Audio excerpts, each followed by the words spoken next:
Hello, everyone. Thank you so much for joining us today on our webinar, How to Optimize Job Descriptions to Attract Top Talent. We have a ton of great information to share with you guys today, so we're super excited to get started. My name is Nina. I'm one of the marketing coordinators over here at Glassdoor, and I will be your MC for the day.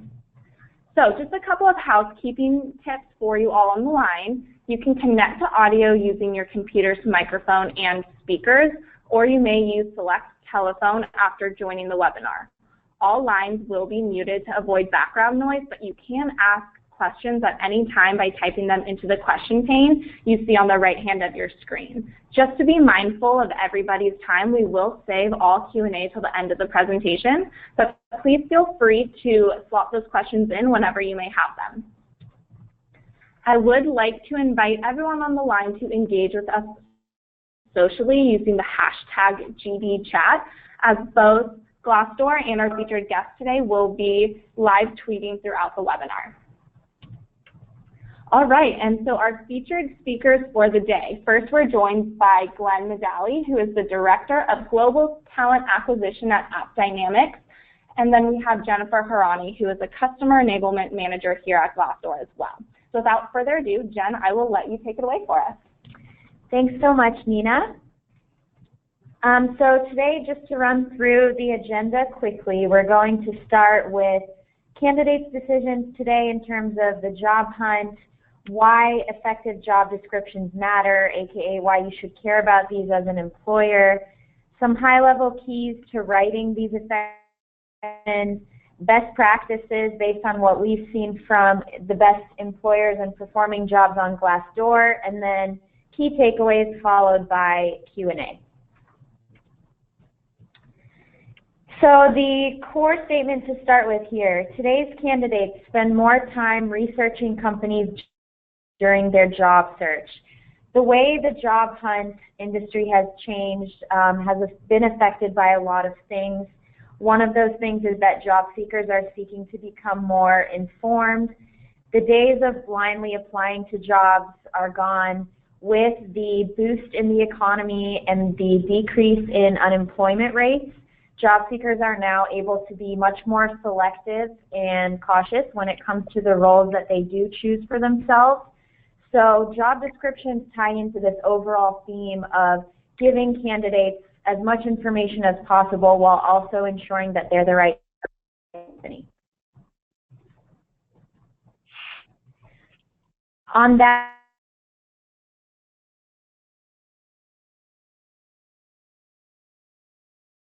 particularly in the job hunt industry, and translating that to the job hunt industry, job seekers get set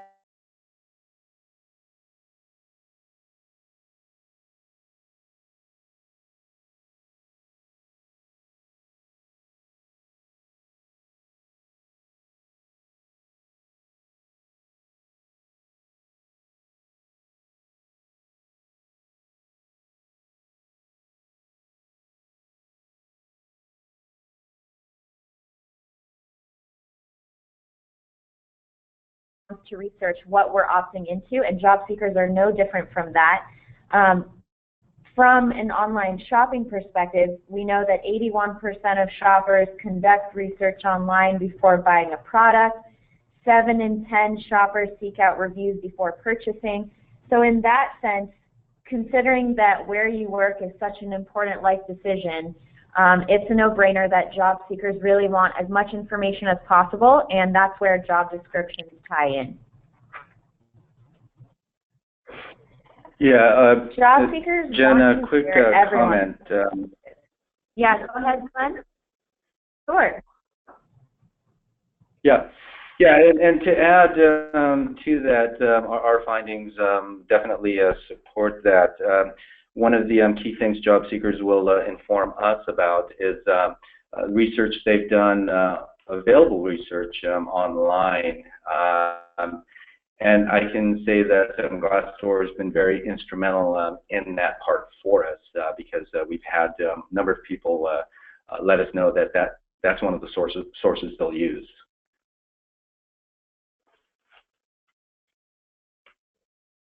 Absolutely. And you know that you're doing something right when a candidate or an employee will go out of your way to let you know just how helpful the job description was. So it's really great that you guys have been hearing that feedback. It's a really nice mutual process in terms of you guys putting in the effort and candidates appreciating the insight that they've gained into the role and company. So that's awesome to hear. Cool. So moving on to our slide. When we say job seekers want to hear everyone's perspective, we mean that they really want the kind of human input that you get from people that you trust.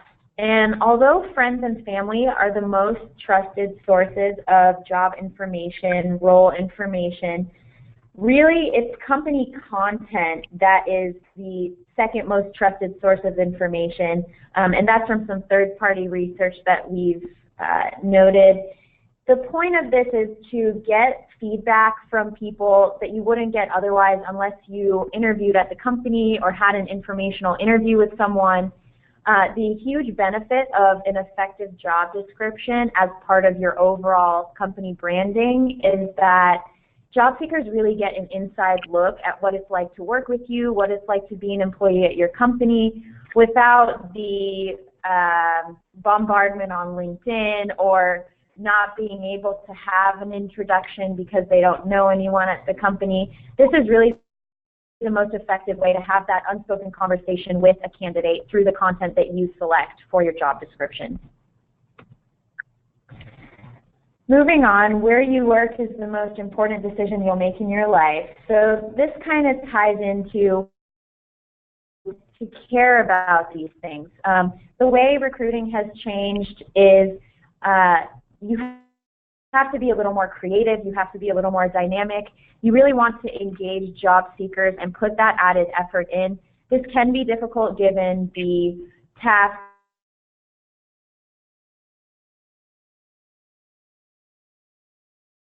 ensures that your company and your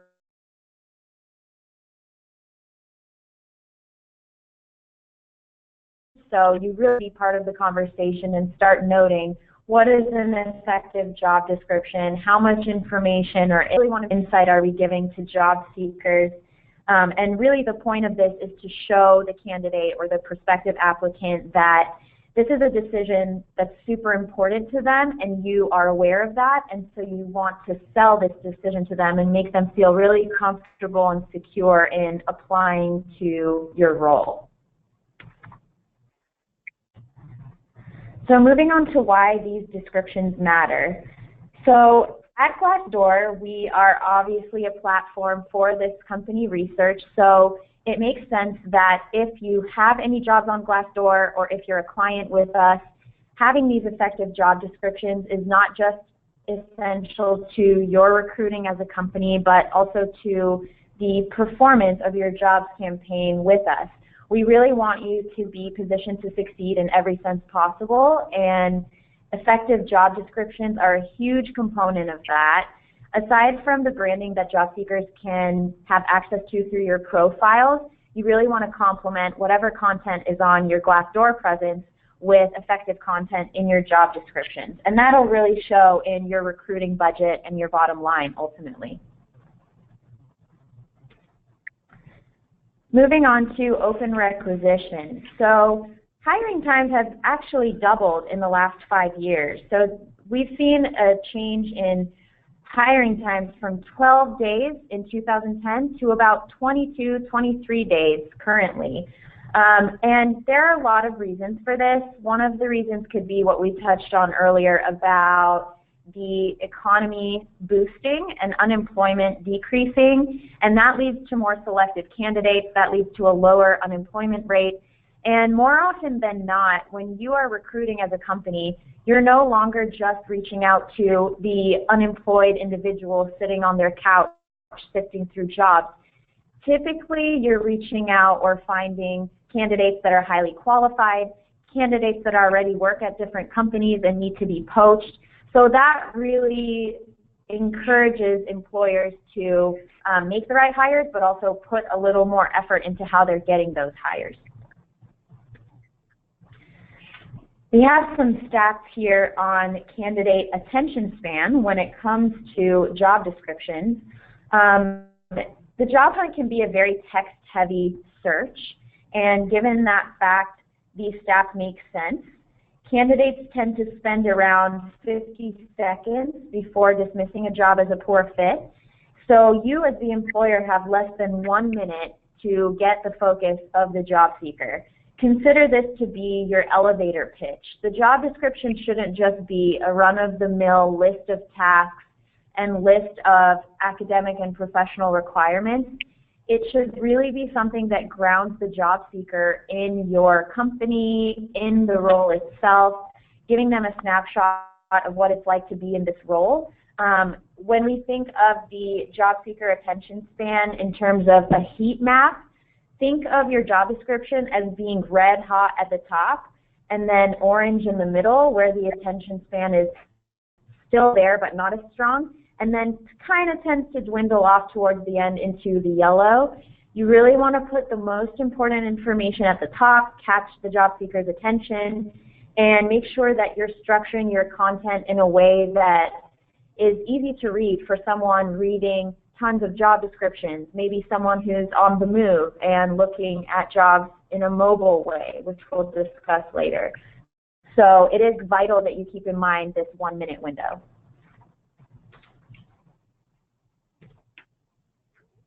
And I'm going to hand this off to Glenn here for a moment. Yeah, most definitely you'll want to have a well-crafted description to capture your audience's attention. And really it's just the beginning of the process for us here at AppDynamics. It's part of a comprehensive recruitment process that'll provide candidates some insight into our company, the culture, and a lot of what we like to do is engage with candidates as soon as possible, providing them with as much insight into the culture of the company, and then uncovering everything we need to do to leverage a potential hire. So there's quite a bit of discussion that occurs once we've attracted the attention of candidates. We will do our best to continuously work to craft the descriptions so that it's targeted at specific audiences.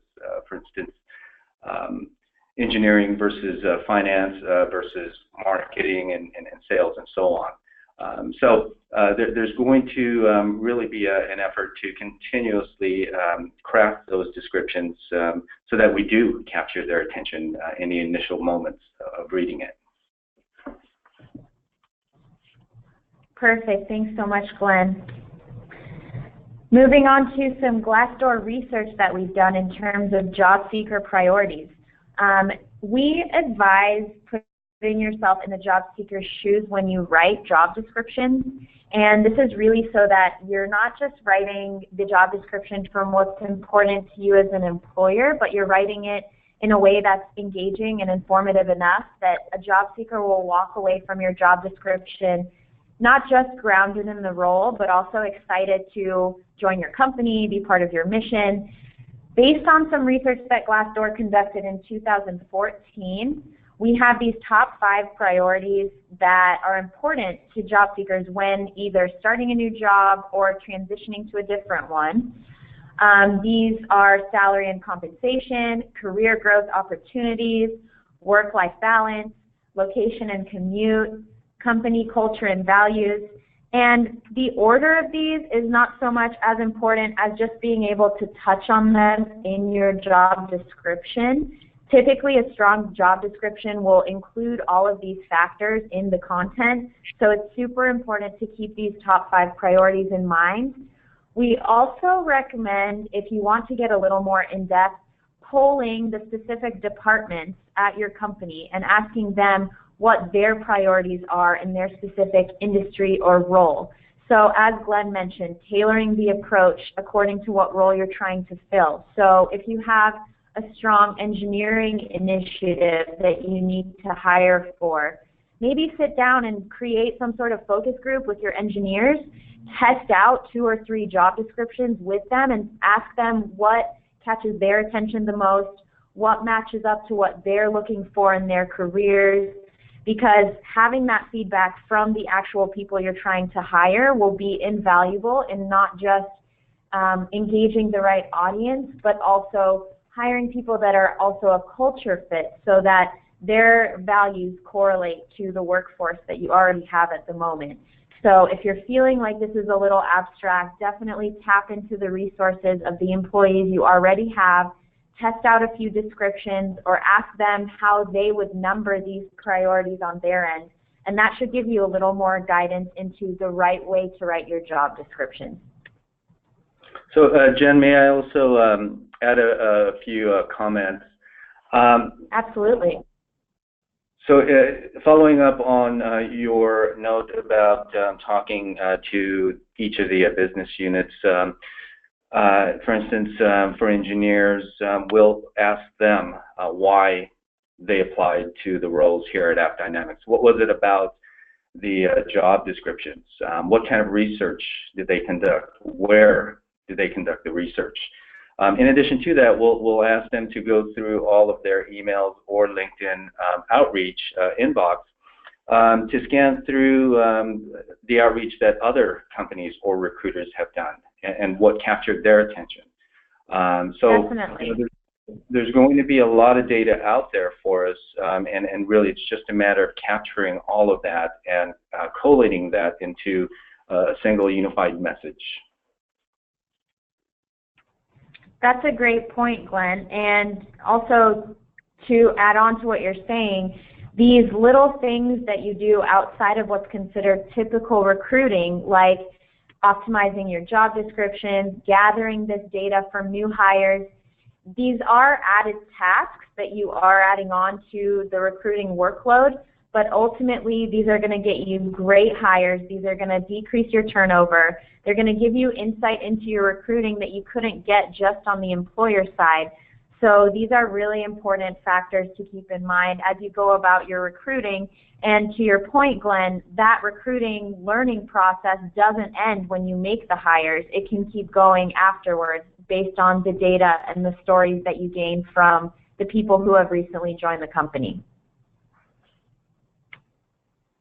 Great, so moving on to our next slide, we're going to go into some details on some concrete keys to writing job descriptions.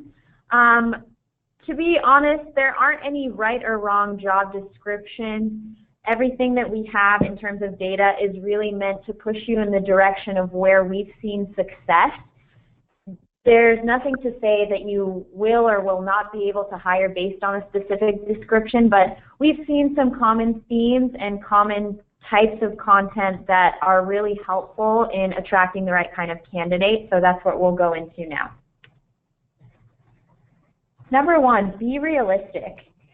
So if you were to go online and research a product that you were really interested in, you wouldn't want to see the perfect description selling it above and beyond what it actually is. You'd want to know what that product is, what imperfections it may or may not have, and really what you're getting yourself into when you commit to this product. That's the same thing as for job seekers. They really want to know what the full scoop is. They want to know, okay, what are the pluses of this role and what are the things that are difficult or that are challenging so that I know if I'm capable of handling a specific challenge.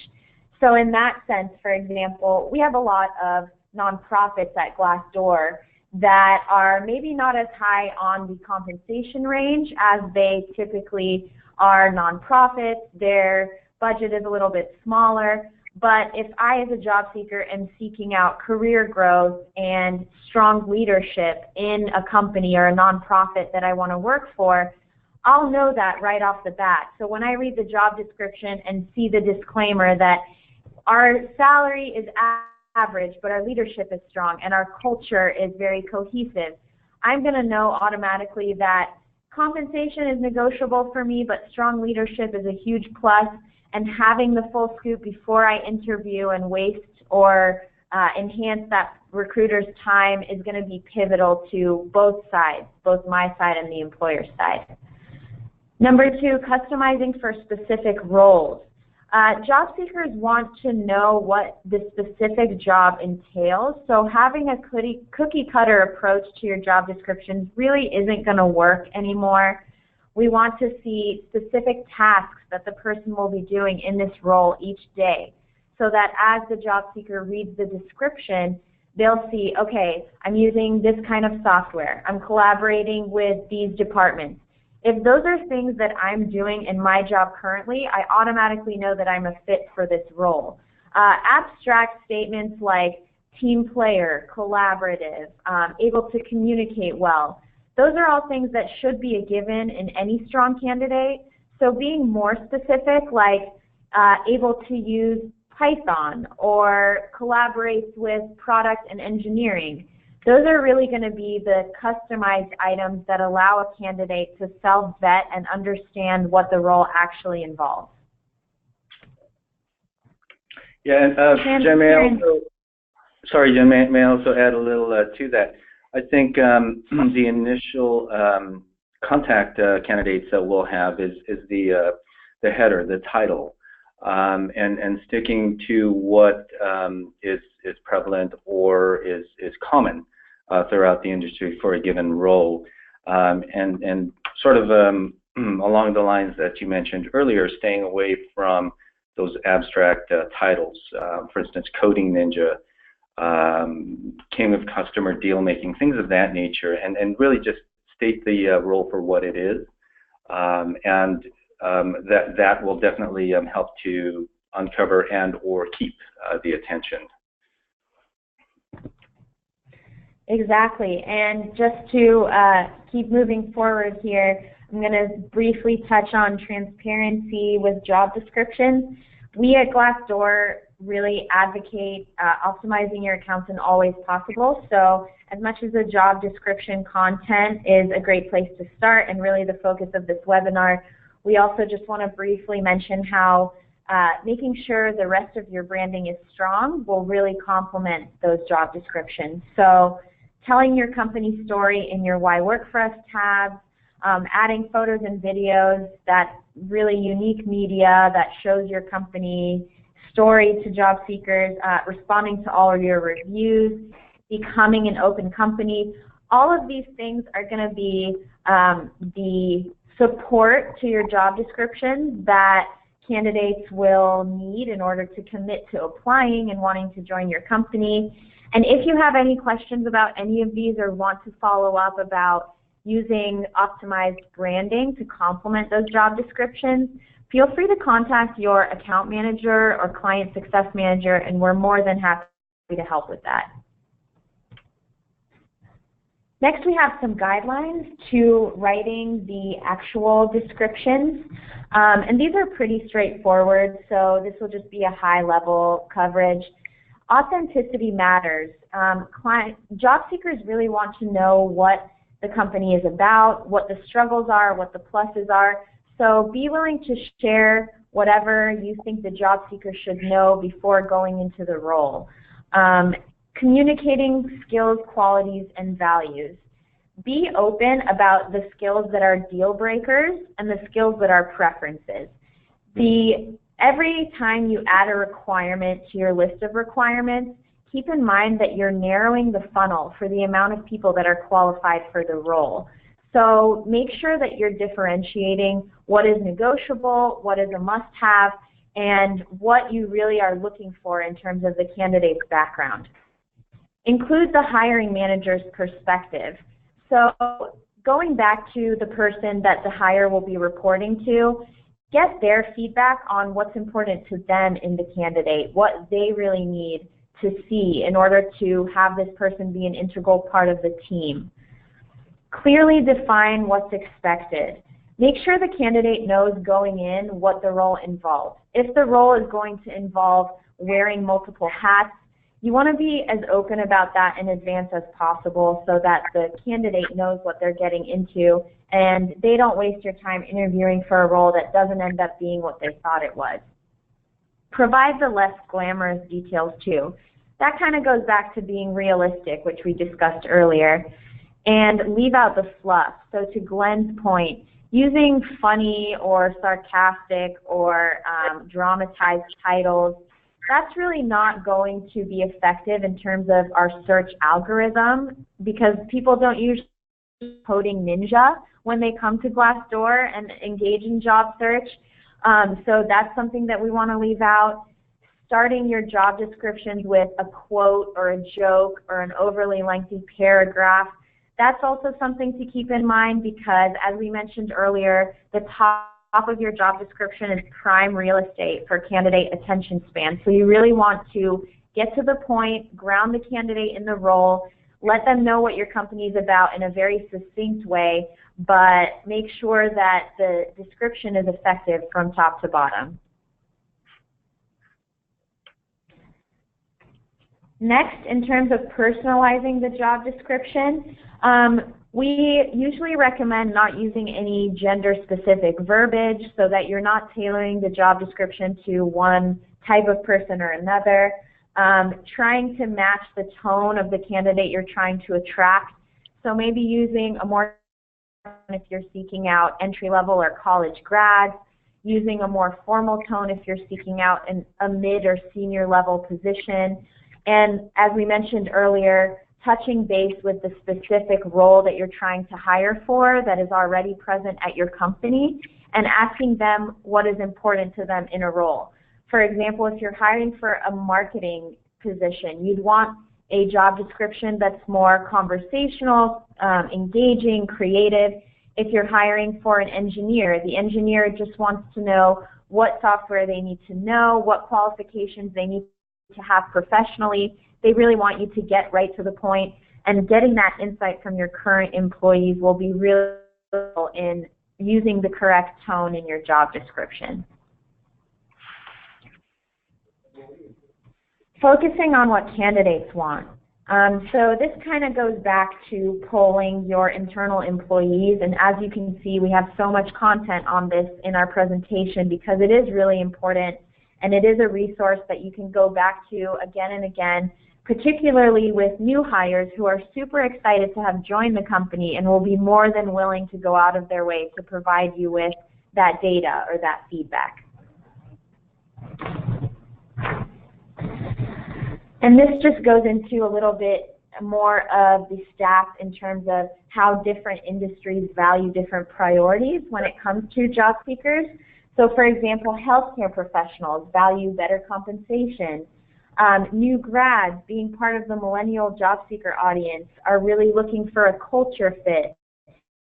We also have advanced analytics for clients of Glassdoor, where you can go into your visitor demographics, and this is something that you can touch base with your account manager or client success manager on.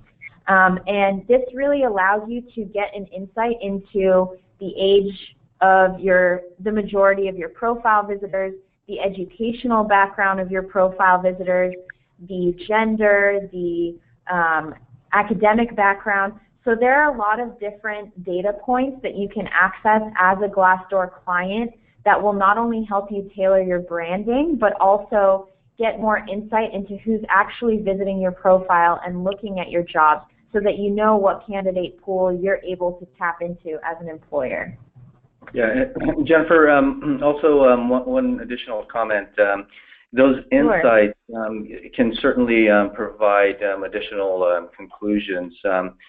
Knowing and understanding what the demographic is within your organization, for instance, the percentage of millennials versus Gen X versus baby boomers, will help shape the culture, future culture of your company. In addition to understanding what microcultures are within each business unit. You walk around the halls, you typically know who the sales people are, who the engineers are. So, speaking to those as the microcultures, and that will definitely help to define what the culture is of the company presently and moving forward. Absolutely. Thank you so much for that add-on, Glenn. So moving forward to best practices for crafting and optimizing We have a list of best practices, so let's jump into each one. One, addressing your culture. This is super important for the millennial audience, which is a very large group of job seekers on Glassdoor. Show photos, have content that enhances those photos, that really gives the job seeker a sense of what does the community here look like? What are the activities that we engage in as a company?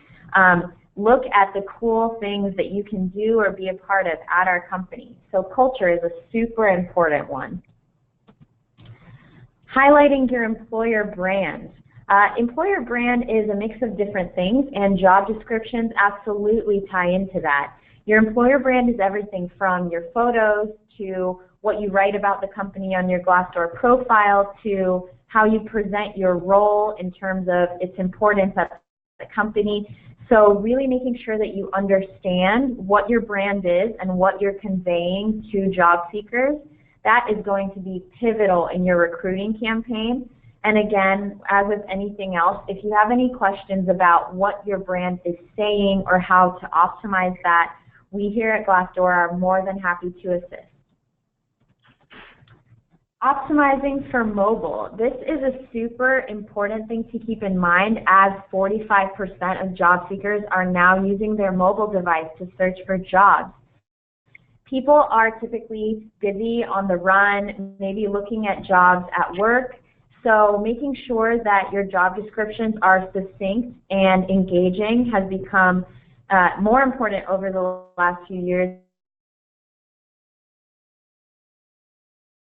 And easy to read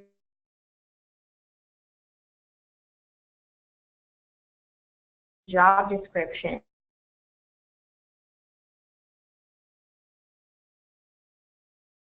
Help you.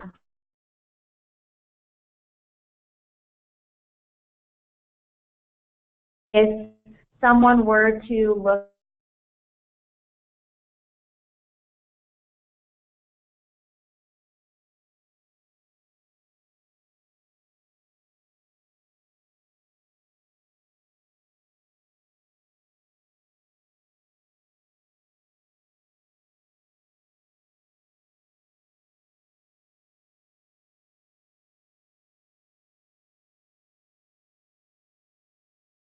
also very important. We want to make sure that we're giving just enough information to educate the job seeker, but not so much that the job seeker loses interest and moves on.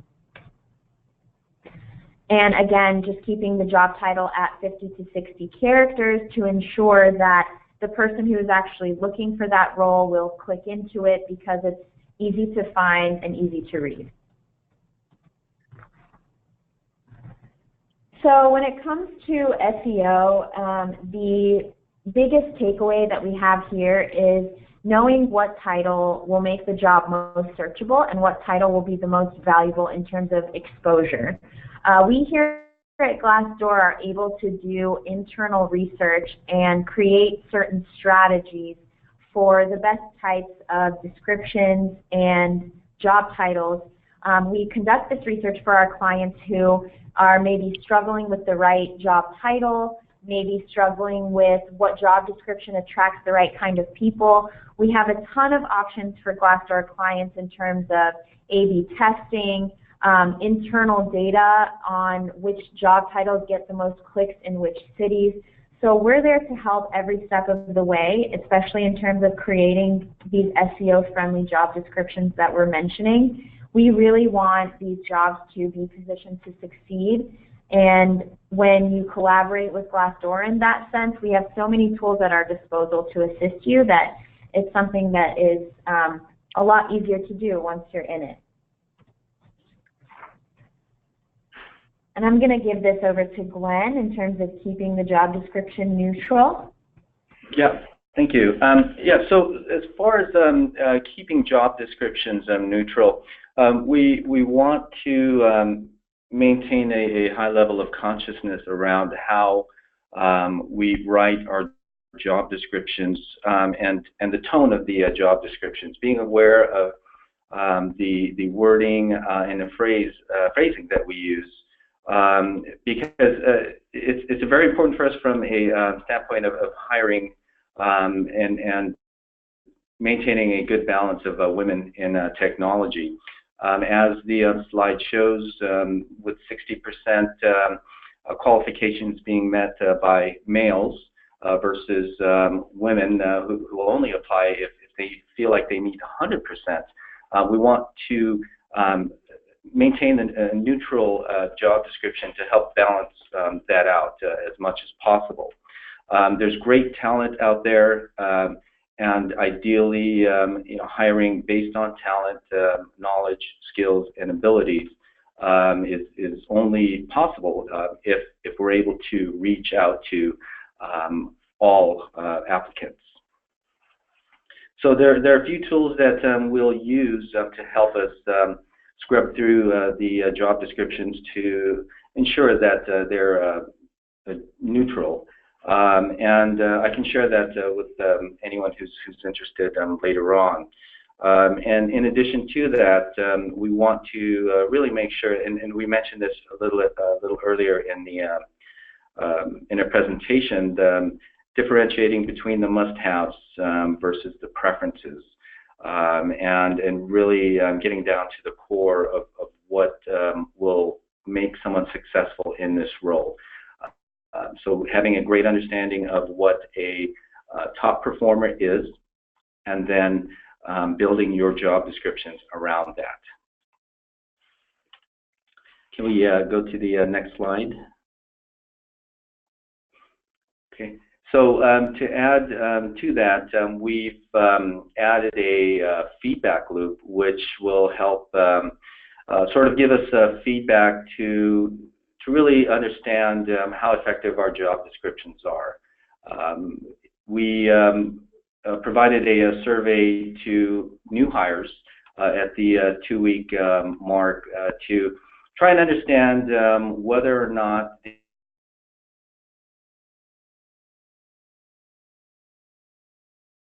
about the company and the recruitment process itself. What was your experience with that? And in addition, from day to day, but I think the core of the role of the product you work on, those are pretty constant. So gaining insight into those areas with our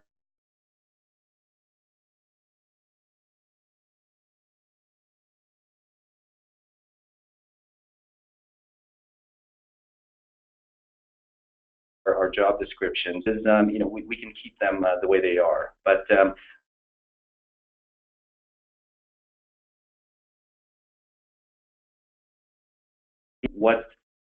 and then having that feedback loop really ensures that we have the optimal job descriptions written. Absolutely. Okay, and then moving on to some key takeaways here. So these remaining key takeaways, just recap what we've covered. One is include the basics, so be sure to include a strong job title, the location of the job, a description of the job on a high level, but also the daily responsibilities so that candidates know whether or not they're actually qualified to conduct the operations of this role, your requirements for the candidate, and having those deal breakers as well as those nice to have, and as we mentioned, and the next steps to take to complete the application process. Just making sure that the application process is as streamlined as possible and that it's very easy to apply to your job and that there aren't conflicting methods provided to apply. And keep things consistent, be convincing, make sure that in your efforts to engage the job seeker, you're still maintaining a specific tone, you're speaking to the job seeker in a very personalized way. And that's all we have for today. All right. Well, thank you both, Glenn and Jen, for all of your insights into that. So now we will take some time for questions. So if you have not already sent any questions through the line, please do so now. And for those of you that did ask, we will be sharing out this presentation within 24 hours. So just be on the lookout for an email from the Glassdoor marketing team for those links. All right, so the first question that I have is, how can you optimize a job description posted on your website for mobile? I'll let either Jen or Glenn take the lead on this one. I can start with just a couple pointers, and then I'll let Glenn add on if he has something. So the key takeaway for optimizing your job descriptions for mobile is to keep the job description as succinct as possible while still providing the information needed. For mobile users, given that they're on the go and that their time is probably a little more limited, it would be wise to start the job description with a few sentences that capture the overall concept and requirements of a role. So whereas you'd like to go into more detail with desktop-based job descriptions, a mobile role would start with maybe 2 to 4 sentences on what your company is, what this role is about, and what type of candidate you're looking for in the most high-level way possible. So if I'm looking for, again, a customer success role, for example, I don't necessarily want to dig through 2 or 3 paragraphs to understand what the company's about and what the role entails. I'd want to see a little blip at the top that says, come be a customer success manager at Glassdoor, a company that's working to connect people to jobs they love, must have campaign management experience and experience with renewal growth. So I already know as a candidate whether or not I have that experience, I know whether or not I agree with the company's mission, and I know what the company is about and who they're looking for. So having that little summary at the top is going to be a lot more effective for the mobile base. Glenn, anything to add on there? Yeah, the only thing I can add, I mean, those are great points, is the application process itself. Absolutely, yes. I mean, yeah, having a great description is you know, the initial part of it. If the application flow itself is not a good experience, then certainly it could turn someone away as easily as going on an online site and then having you know, a glitch while you're trying to make a purchase online, right? You tend to go to another site to do your purchase. So yeah, definitely make it easy, make it simple, and the fewer steps involved, the better. Absolutely. And that could be anything from simply requesting a resume and reaching out to qualified applicants with your longer apply process, or doing your research and shopping around for an applicant tracking system that's mobile friendly. Awesome. Thank you both. The next questions, Glenn, I believe these ones are going to be directed more towards you.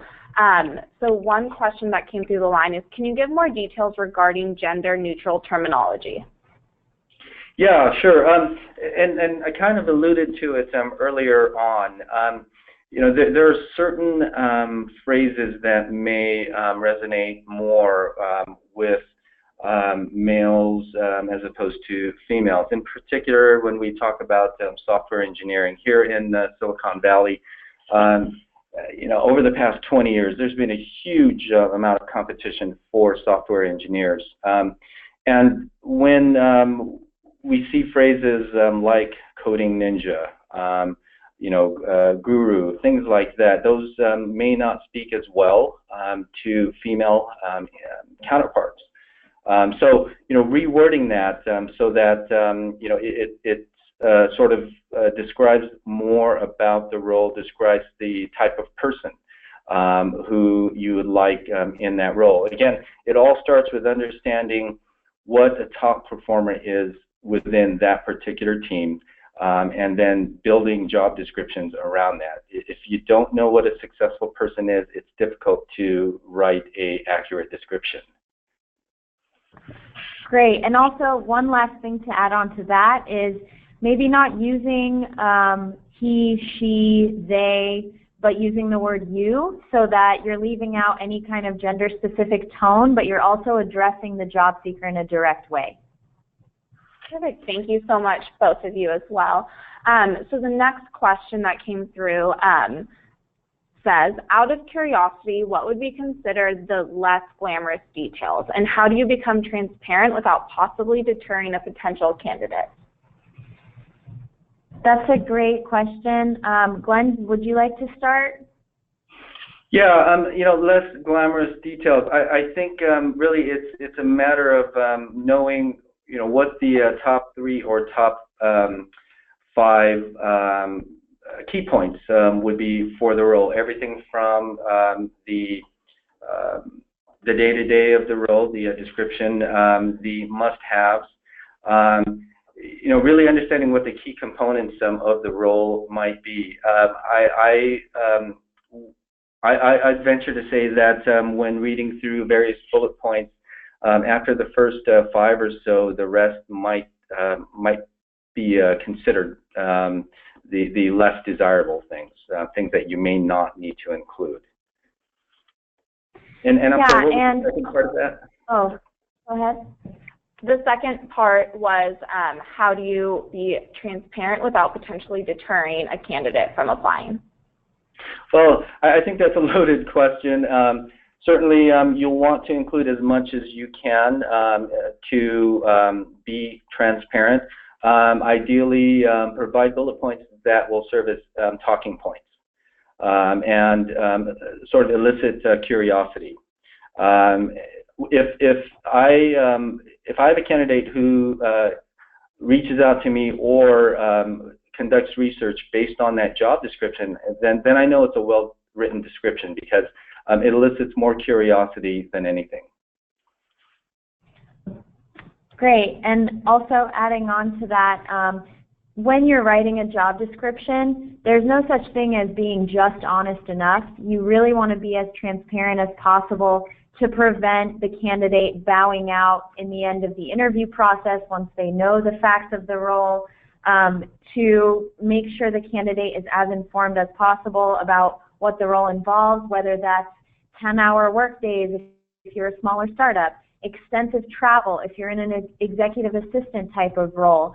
And if you're concerned that any of the points you're being honest about are going to deter a candidate, it's up to you as the employer to get creative and provide perks in the job description that are going to counteract that factor that the candidate has to consider. So we see a lot of startup roles where they'll say something like, we're still too small to offer tons of perks. We work 10-hour days, but you know what? We're building a product we really believe in. We're all on the same page in terms of being inspired. So you don't want to shy away from that honesty. You want to dive into it and then create the necessary compliments that are really going to make the candidate feel dazzled and feel like I can deal with these things given these other things. Yeah, and Jen, I think you make a really great point there.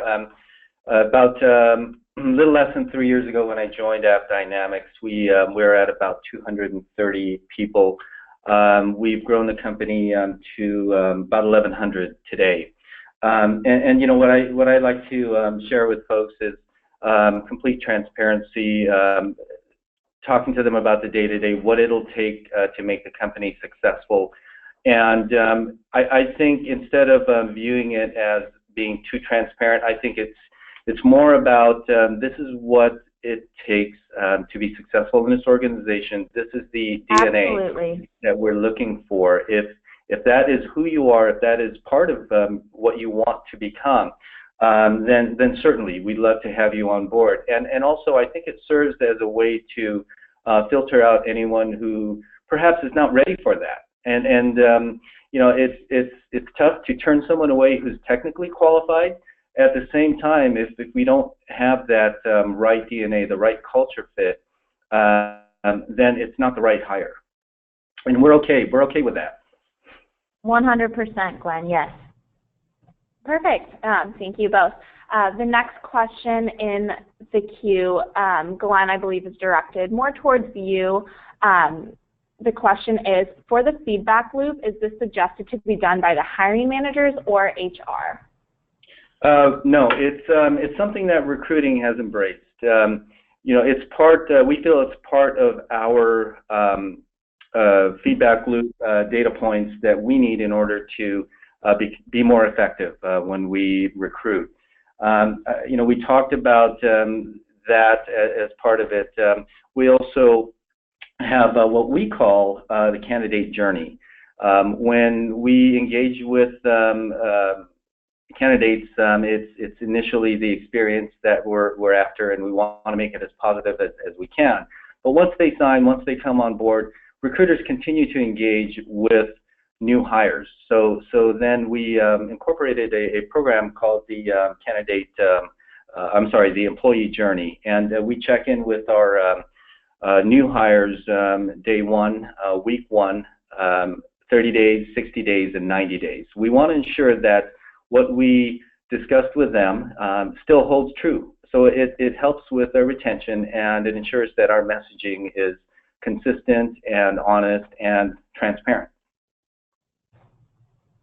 Perfect. Thank you, Glenn. The next question, which I think is a very strong one, is how can we market to entry-level candidates while still being specific on basic qualifications? So this is an interesting question. I guess there is a responsibility on both sides in this sense, on the job seeker's side and on the employer's side. Being specific about the qualifications you're looking for will be very important in bringing on the right type of entry-level person. And conversely, the job seeker who is the entry-level individual or college grad should have the experience required before they apply and shouldn't just be applying because the role says entry-level.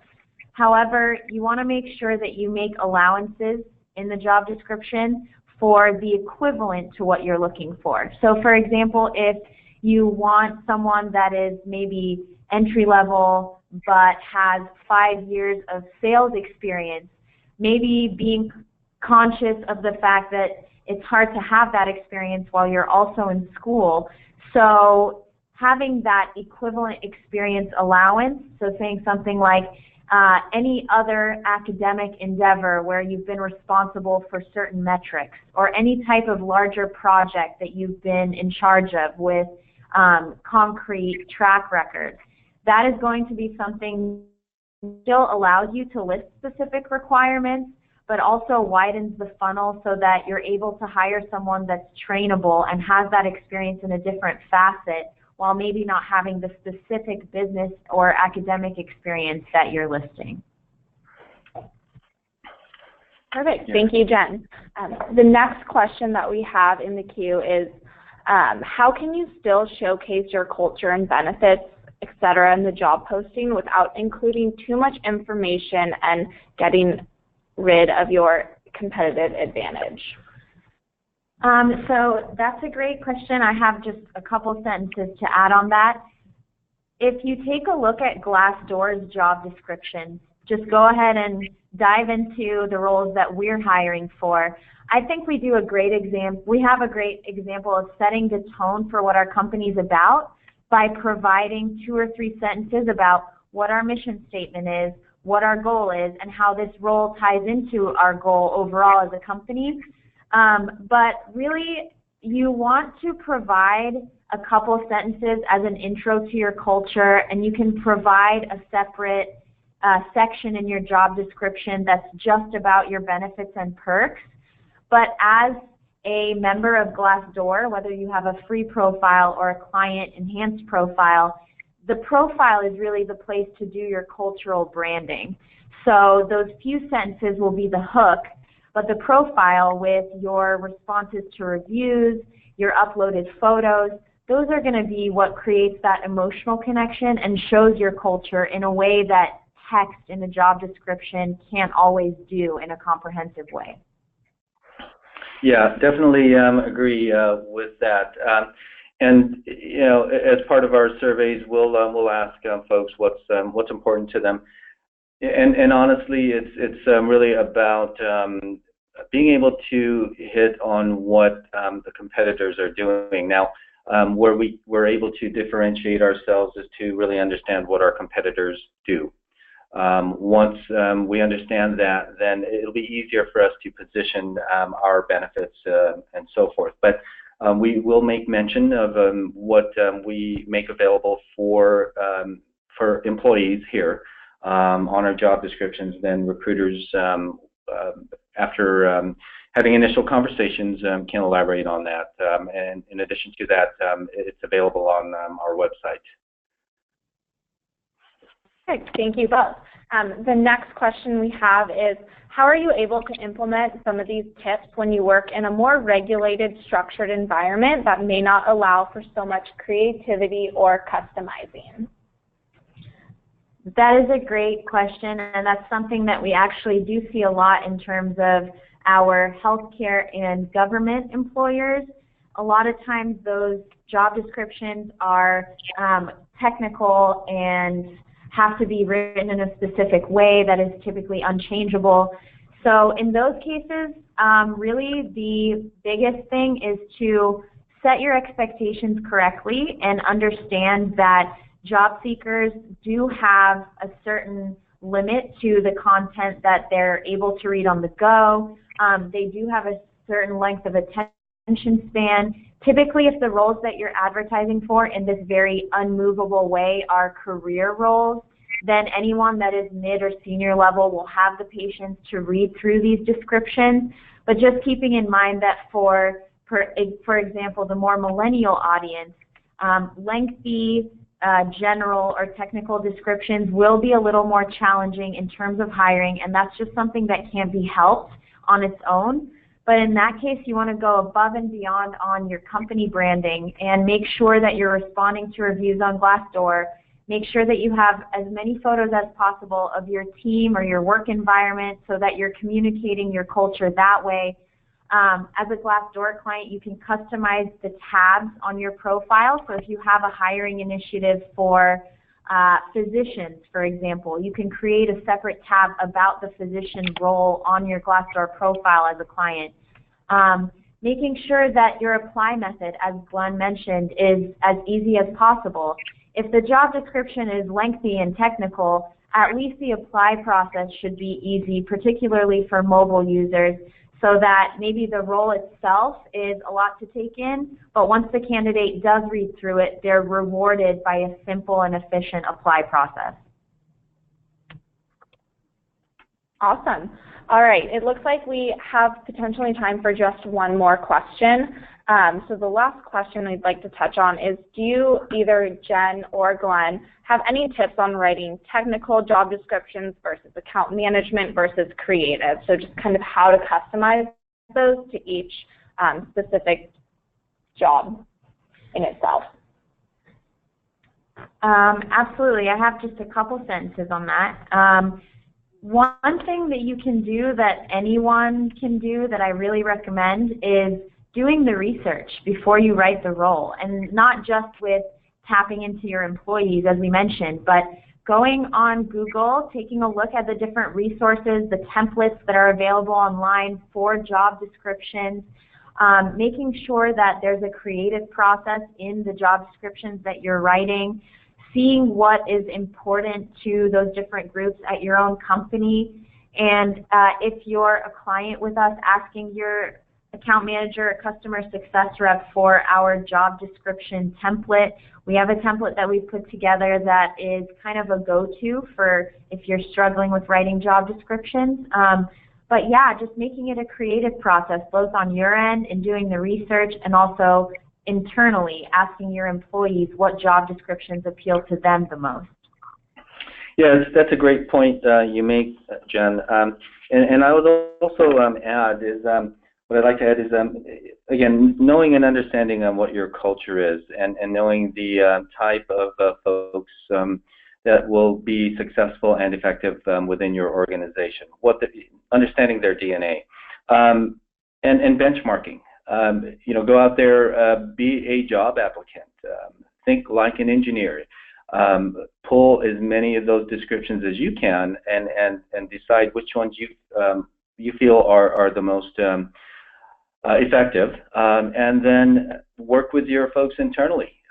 See what captures their attention. Would they apply to these jobs, and does it represent the culture of the organization? Does it align with the mission statement? And that goes for all of the disciplines across the board, whether it's marketing, finance, or engineering.